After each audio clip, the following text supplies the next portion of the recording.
Hello everyone, I'm your hostess with the mostest, 8-Second Gaming. In today's video, we are going to be talking about 3 underrated legends to help you finish off your split strong. The end of the split is right around the corner, and some people are still trying to make it to their peak rank or rank that they really want to be in, so don't worry, today I've got you covered. But just quickly, if you guys are looking to take your Apex skill to the next level, then you have to check out the GameLeap website right now. Over there, we have top-level coaches, including myself, creating the highest, most informative guides possible. Seriously, we have guides covering everything you can imagine. We got legend guides, gun guides, VOD reviews going over positioning, decision making, and even some mentality guides. No matter what you struggle with, we have solutions for you. So click the link in the description, pick yourself up a membership, and start to improve today. But okay, jumping back into things, let's start talking about some legends. And to kick things off, we have to start off super strong with my favorite legend this season, Alter.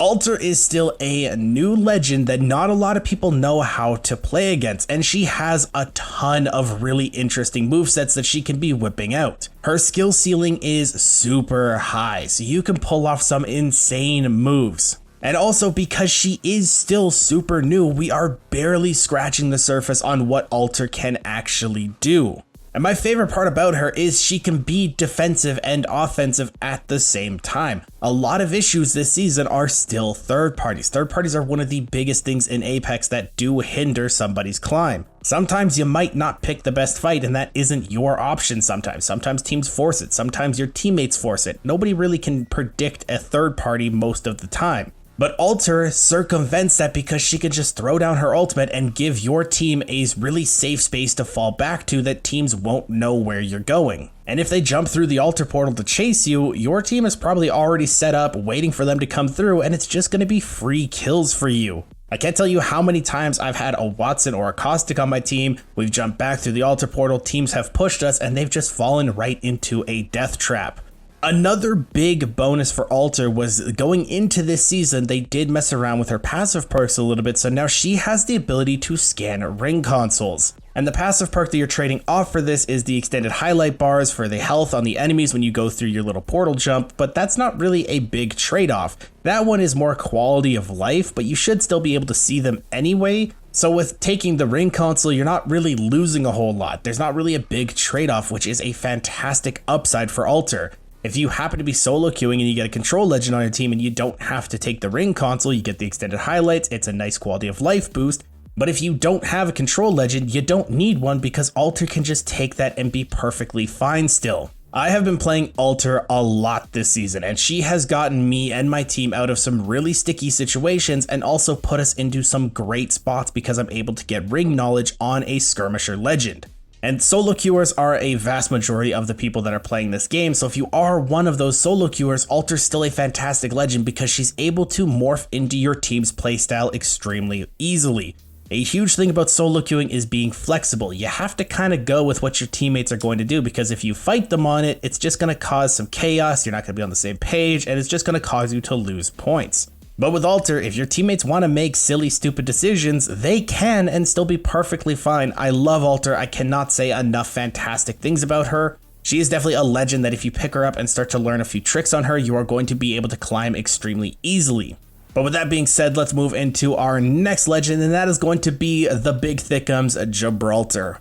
Now, Gibby was a legend that was super useless when the game first came out, and then he just got a bunch of buffs, became this Omega tank level character that you had to play, and then he did receive some nerfs again, and now he's just kind of fallen out of the meta. But recently, he has gotten a few solid buffs, and also his passive perks are fairly solid as well. And in the meta currently, shotguns are super strong. I think a lot of people know how good the Mozambiques are, but also the PK and the Mastiff are still hit sticks. And those pair perfectly with what Gibraltar wants to do. Even if you can't find Mozambiques and you do find a Mastiff, your bubble can force you into a more advantageous fight because Mozambiques just want to gun somebody down. But with a Gibraltar bubble fight, you have the option to slow the fight down to your pace. You can peek in, get a Mastiff shot out, peek back out of the bubble, go back in, get a Mastiff shot out, and your Mastiff is much better than a Mozambique in that situation.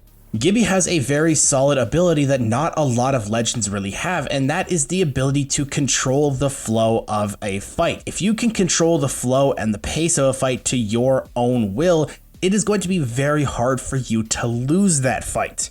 Now, a lot of legends can utilize shotguns really well right now, Mad Maggie being probably the shining example, but not a lot of them can really bend shotgun's will to their own like Gibraltar can. And that's just his bubble. His passive perks, his passive, and his ultimate are also very strong. And with you getting the ability to get a gold knockdown shield almost every single game with the gold bins resetting after zone 2, you don't have to take the revive allies to 50 HP perk, you can take the auto reload shotguns perk on him and just be even more of a menace in those bubble fights.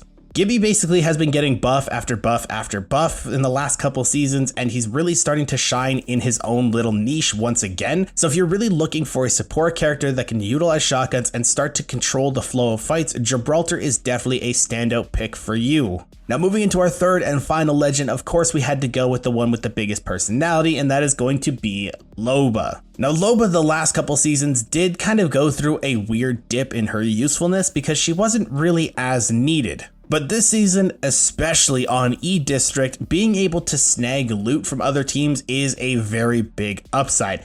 E-District is a bit of a weird map because technically it does have the most loot out of all the maps with deterministic spawns and everything like that, but it feels like it has no loot at the exact same time. It feels like it is a barren wasteland. Now this could just be a personal thing for me, but if other people are having this issue, please let me know in the comments. I'd like to know if it's not just me. But even if you feel this way, Loba is a way to get around that because she just slams down her black market and you have all the loot in the area at your fingertips. Being able to figure out if there's anything worthwhile in the area or being able to snag some really good stuff on your way to the spot that you're trying to play for endgame is a very solid bonus. But Loba also has a very solid ability in her bracelet because she can take off angles if needed, but she can also get out of fights if things go south. And although she is in the support class, Loba is actually more of a secondary fragger, getting off angles and being a nuisance like that. So she does fall into the support class in game, but she is a secondary fragger, so do keep that in mind when you are playing her. But it is actually a nice thing that she does fall into the support class because this gives you the ability to get out of a fight if your teammates go down and craft their banners later on. And with her black market, you can actually find a mobile respawn so that you can plug your teammates in where you want them to come in and not where the game wants them to come in, because it's going to be a little bit easier for you to defend it or even get it off. I think we've all run into the situation where your teammates die, you craft their banners, and you go to look at where you can respawn them, and there are no good options, so you're stuck just holding those banners, hoping to find a Moby. Loba gets around that, and she can get your teammates back into the fight and make it so you're not in a 1v3.